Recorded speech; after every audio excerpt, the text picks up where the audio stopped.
complex story of an analysis we've just about finished for a volcanic risk situation in Japan. After the 2011 Great Earthquake, most of the nuclear power stations in Japan were shut down and had to go through seismic reassessment and seismic retrofitting. And one particular station on the island of Kyushu in southwest Japan attracted a legal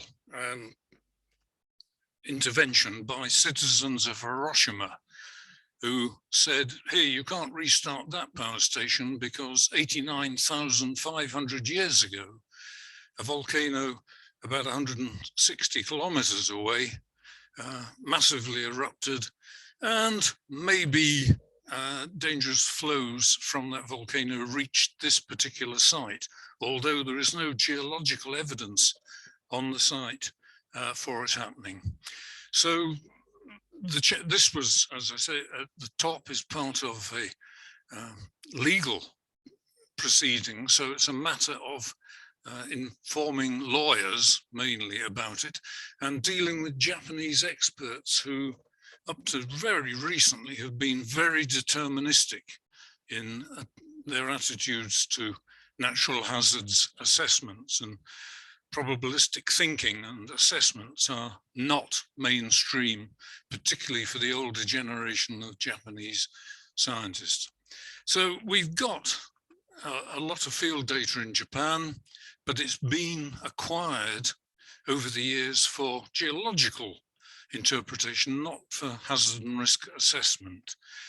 And that particular eruption, it's what we call a caldera forming eruption. It produced an enormous hole in the ground and an enormous eruption of molten magma, and complete with pyroclastic flows out to about 160 kilometers and covering areas that now host 3 nuclear power stations. The ashfall footprint was even bigger. It covered the whole of Japan, most of the Korean Peninsula and parts of Southeast China as well. And the repeat of that today, either in terms of these dangerous flows or the ash, would be totally disastrous for the societies of the region and in fact for the world economy. It would make pandemics and wars in Ukraine look trivial on that. So we've got a situation where, in response to the legal injunction to not restart the power station, we had to deal with very incomplete data, very uncertain data, and do the best we could for litigation purposes. Just to quickly locate the sea in Kyushu is in the southwest of Japan, and on the right-hand side you'll see Arso caldera is marked, along with 5 or 6 other pretty active volcanoes. So we're dealing with an area which lives with pretty much constant threat of volcanic eruptions, and includes 2 or 3 of the biggest eruptions in the last million years have taken place in this particular neighborhood. So we're really into extreme hazard on that. There is still an active volcano in Arso caldera called Nakadaki, and it erupted just a few months ago, 20th of October, and produced a pretty impressive eruption column and cloud. And this one's got a base surge around the outside with incipient pyroclastic flows coming out over the neighboring hills. Just to give you a sense of scale, Nakadaki volcano is this pimple in the middle of the picture. The Arso caldera that was formed 89,005 years ago is this area, about 25 kilometers in diameter. So all that was sitting here before, well, there were 4 actual caldera forming eruptions, one after the other, and Arso 4 was the biggest, produced this enormous hole in the ground on there. And just to get you a sense of scale, this girdle around here is built up areas. These are towns and houses and so on. So there are people living within this massive caldera now, and not that far from what is still an active and potentially dangerous volcano on the scale of a few kilometers. Bear in mind, in also for eruption, the flows went about 160 kilometers. So the eruption that formed this caldera was about 100,000 times more powerful than any recent eruption we've seen, including Mount St. Helens. We're in a totally different league of activity. Part of the study we've done included some modern techniques for integrating uncertain data from point samples of thicknesses of ash, including new data from submarine boreholes and so on.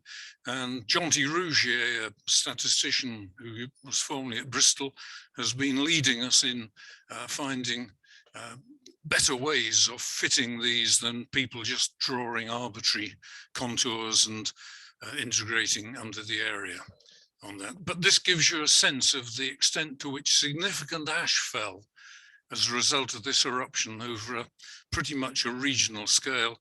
And bear in mind, most of the thin ash, the fine ash, went high into the atmosphere and went around the Earth umpteen times.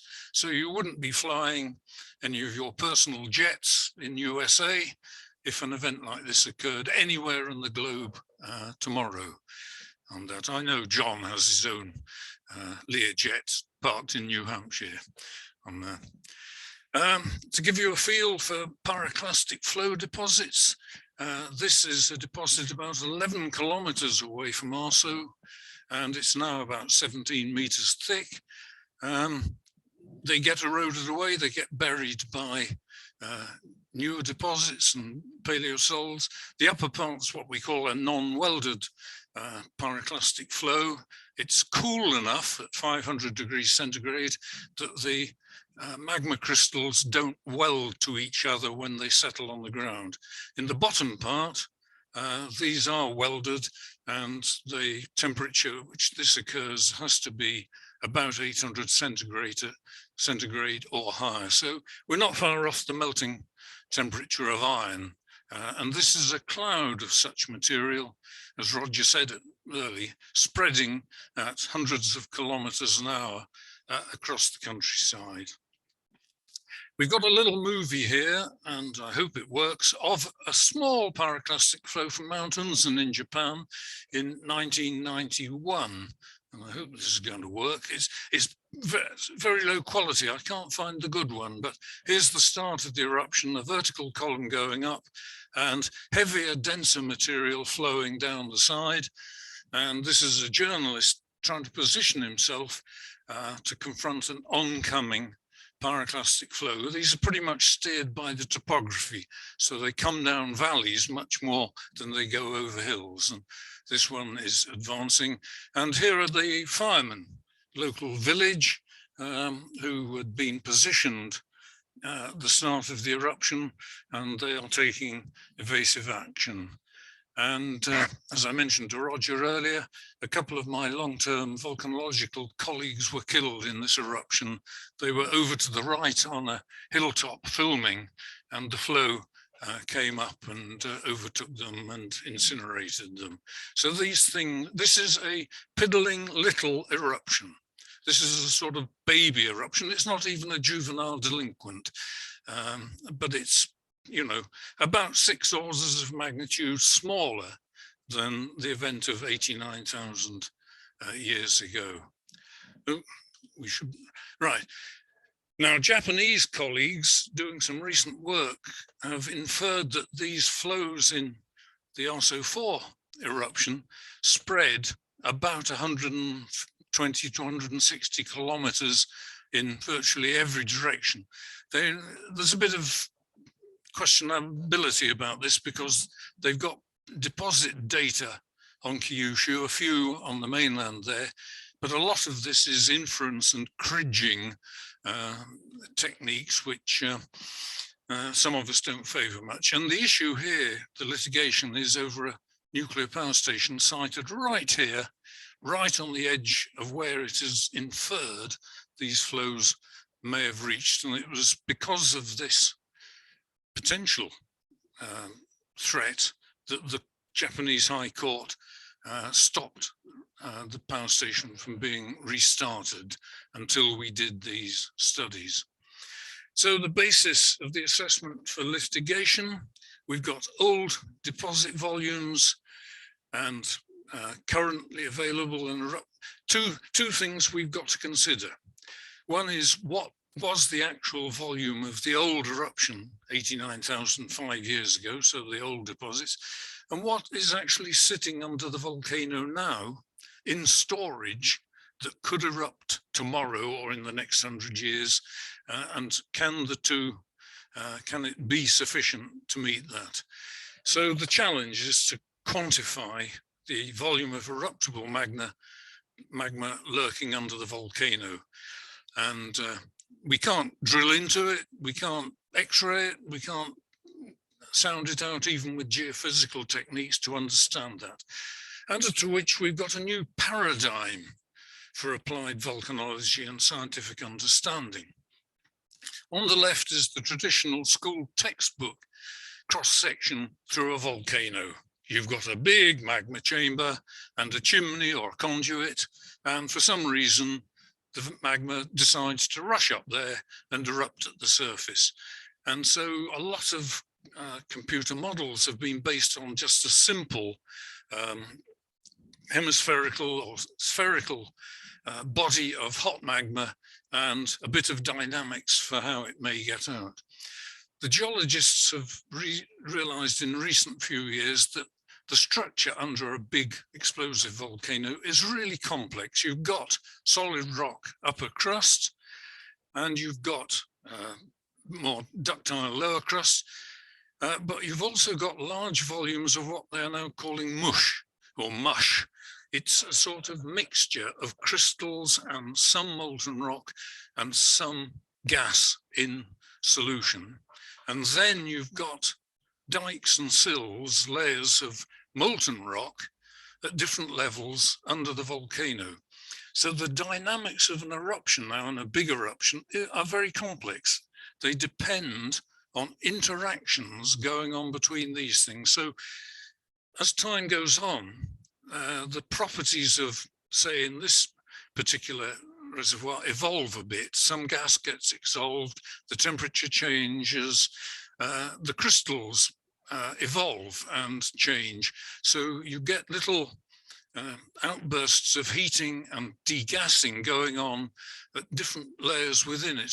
And what we now realize is that we quite often get earthquakes under volcanoes and then nothing happens.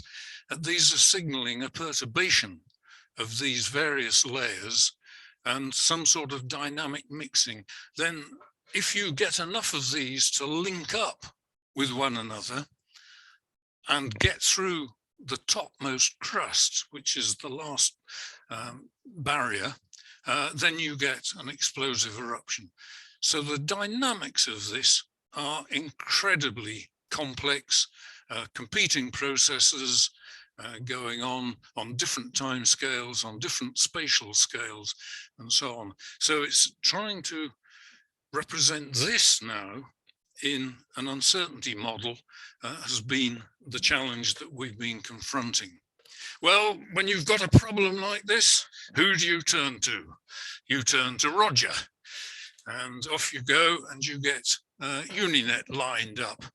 So here's one half of the main part of a Bayesian network using UNINET that we've constructed.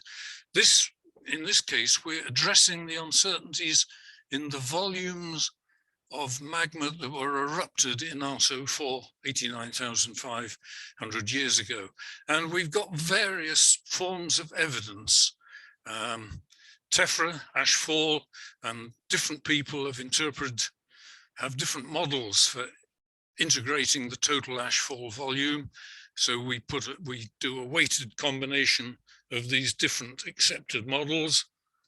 Pyroclastic density currents, the really dangerous things, And again, we've got evidence about welded, non-welded, and so on, and different people with different interpretations of that.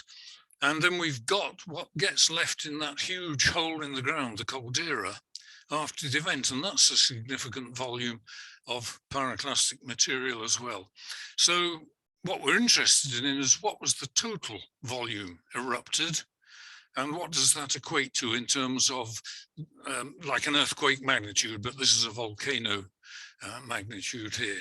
So expert judgment informs several of these nodes, models inform others, and uncertain field data inform yet more. So we're mixing and matching the best evidence we can put together acceptable to the experts.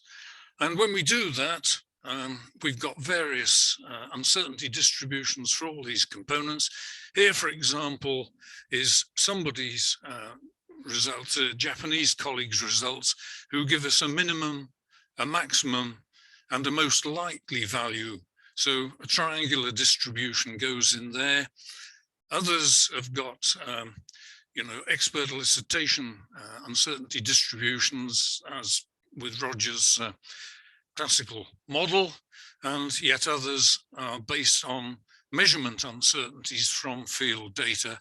And it all adds up here to a total mean of 499 cubic kilometers of erupted material. That is a very big volume of material to come out in one burp on that. And it equates to a magnitude 8 volcanic eruption, which just gets it into the class that people call super-eruptions. So think Yellowstone, and this is possibly a bit bigger than Yellowstone's last eruption that we're dealing with. But we've quantified the uncertainties, we've accessed the information, and this is a traceable approach to the quantification, and couldn't be done without UNINET on our side. Summing it up, we had done an earlier study, and in 2019-20 with a previous version of the BBN, and we'd come up with a mean of 809 cubic kilometers. And of course, the smart thing to do with all this sort of work is not to buy the first thing you get, but to review it all and discuss it all with experts. Increasingly in this study, we involved more Japanese experts in the whole process.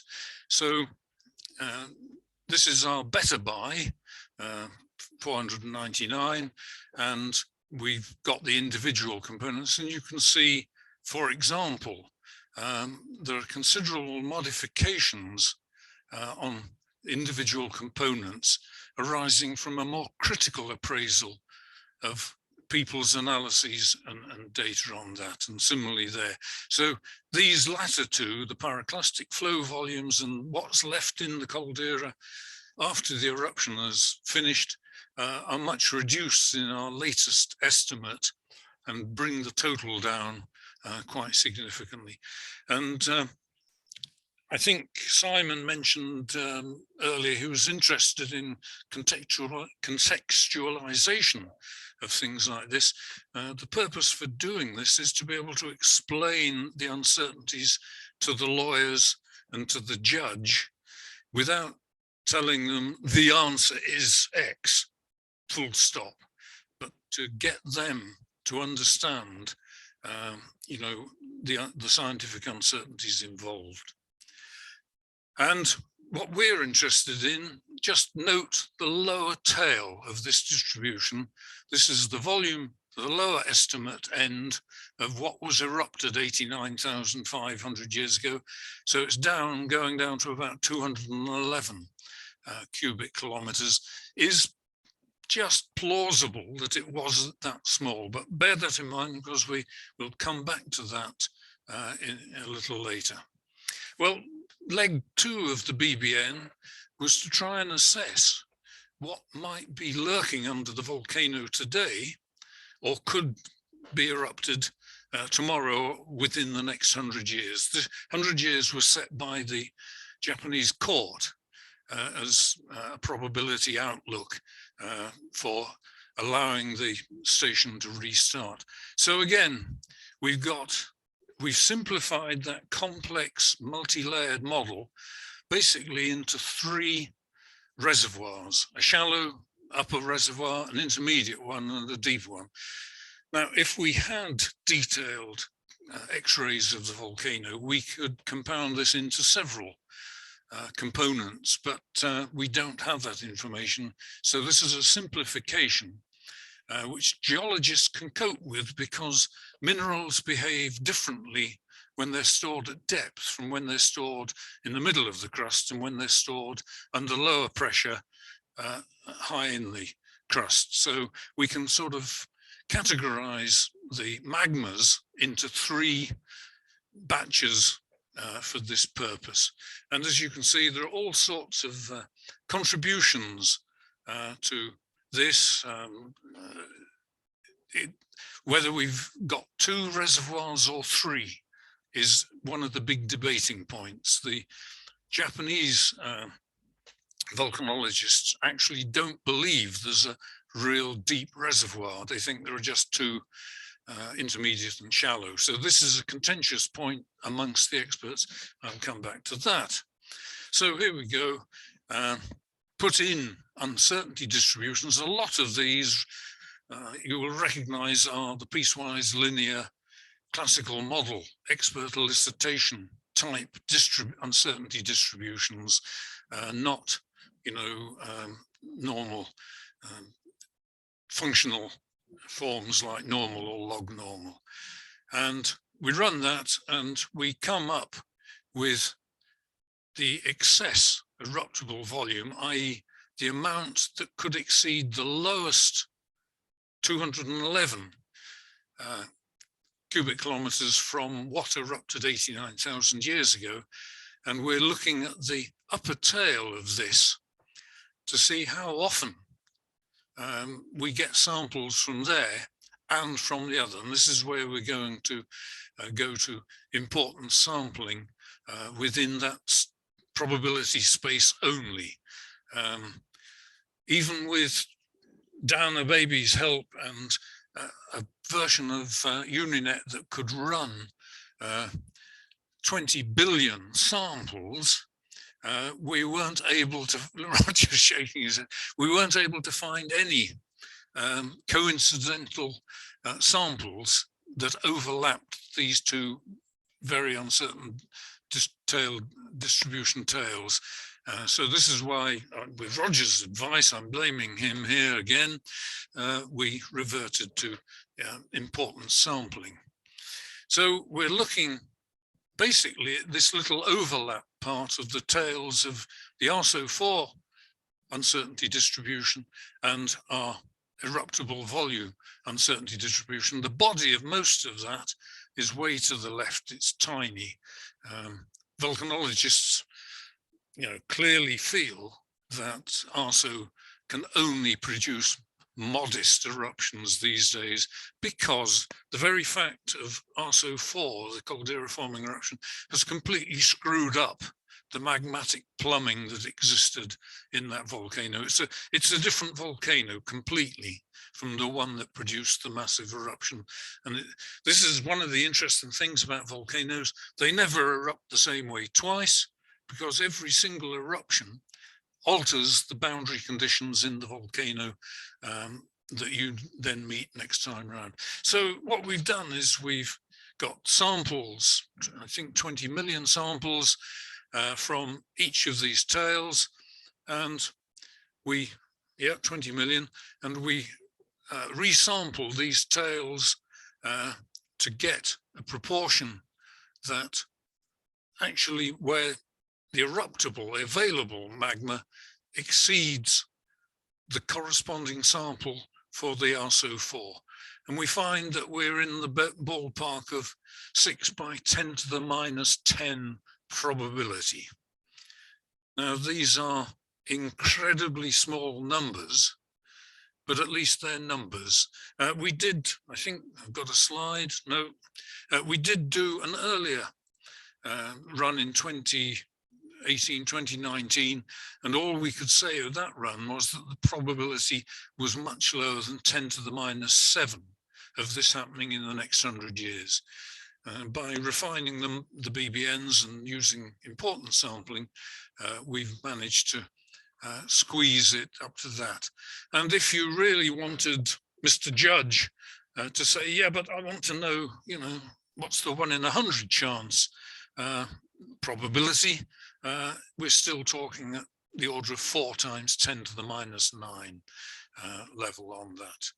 So we quantified the numbers and you know, present these to the lawyers for them to do what they want with. We can't tell them what's right, what's wrong. We just tell them this is what the best we can do on the basis of the evidence. As part of this exercise and prompted by experience with eliciting expert judgments from engineers and others, they tend to look askance at the piecewise linear uncertainty distributions that come from Excalibur. And a couple of years ago, I came across this Metalogistic distribution family by Keeling originally, and there's a reference now by Keeling and Howard there, which has been developed to deal with expert judgment quantiles, but with added constraints such as max and min values being included, and to produce what are sort of natural looking distributions, which engineers and a lot of scientists find somewhat easier to sort of look at. Piecewise linear gives them a headache. They don't understand it. So I thought, well, let's experiment with this, and started doing it. And it works reasonably well. We've got 5 experts. We've got 2 groups of experts in this latest study. Domestic group are Japanese experts, international group with the original 5 experts who did the previous study and were involved in this, and we elicit the normal 3 quantiles for them. In this case, we want them to tell us what the eruptible melt volume of mafic magma is. This is magma such as you get in Hawaii, so it's not explosive, but we have to account for it in the BBNs. So we're dealing with benign magma in this case, not the silicic, violently eruptive sort. And we get distributions, you know, using Metalogic fitting like that, and a comparison shows, well, you know, there are differences. They're not gross in this particular case on that. So we can then produce the corresponding uncertainty quantiles, you know, again, to present to whoever needs to know them on that. So that works okay-ish for 3 quantile elicitations. Some of the questions, for various cultural and other reasons, we weren't able to elicit 3 quantiles each. Particularly the Japanese experts were only prepared to give best estimates. So we had to sort of kludge this, and I'm hoping Abby and Tina and Roger are going to solve this for us shortly with you know, single point estimations. All I did was take the highest and lowest and said, well, they define a rough 16 to 84 percentile range, and I'll sort of fit the 5 in relative to where they sit between the upper and lower sort. So it's a very crude way of approximating. And in this particular case, it's interesting. This is the weight that the experts were described to only 2 reservoirs being active in the volcano as opposed to 3. And you can see that both groups have some experts, 3 here, who think the weight is low, i.e. they think the most of them think there'll be, they think that these guys have a high weight for 2 and a low weight for 3, the Japanese experts. And the international, there are 2, 4, 7 Japanese experts there and 5 international. These guys have the reverse, and this shows up with the PDFs as a dichotomy of judgments on that. So in the analysis I've done, I've had to deal with these separately and as sensitivity tests. What if the Japanese are correct, in inverted commas? What if the international group are? And even though the uncertainty distributions sort of overlap the bulk, the body of the uncertainty distributions, if you look at the medians, the skew is obviously very different. And I mean, we need to do this sort of thing because quite a lot of earth scientists just don't look at this detail, and they look at the traditional box and whisker plot and say, oh, well, these are basically the same, without considering skewness and so on. Well, what I've done to try and do a sensitivity test on that is take the international group and partition their PDF into 2 subsets, a 10% spread around 25% weighting and a 10% set around 80% on that. And because of the strength of UNINET and sample-based conditioning, able to test the impact of that on the result. So here is the base model result with both 2 and 3 scenarios with their given weights, and the mean probability of an ARSO scale 2.8 by 10 to the minus 9. If we now say that the 2 scenario model is exclusively weighted on the range 75 to 85%, then the probability goes up by about a factor of 4, and it goes down not by much. No, it goes up a little more if you weight on 20 to 30. So the body of support at the lower end of the distribution is sufficient on that.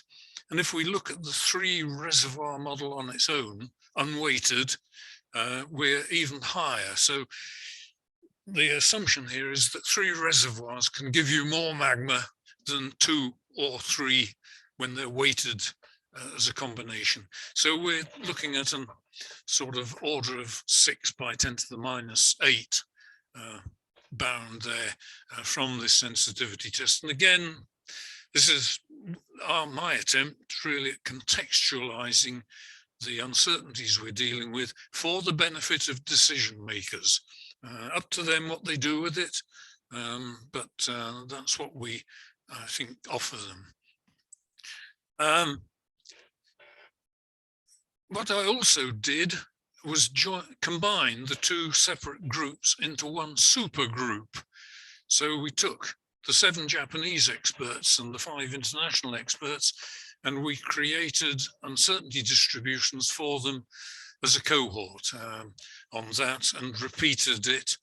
And here, for example, the silicic magma volume from all 3 reservoirs, the international group. This is the potentially violently eruptible volume, 655 cubic kilometers sitting there, plus which you may get some more evolve in the next 100 years. So we're dealing with moving numbers, moving goalposts.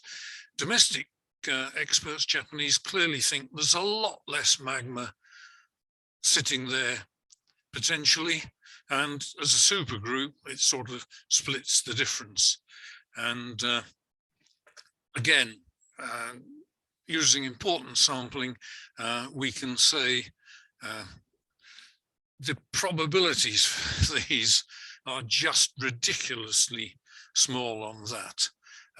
And here we've dealt with the individual reservoirs, one on on one. Then on the right-hand side, we've got the expert judgment weights that all three reservoirs exist and will all be actively participating in a big eruption on that.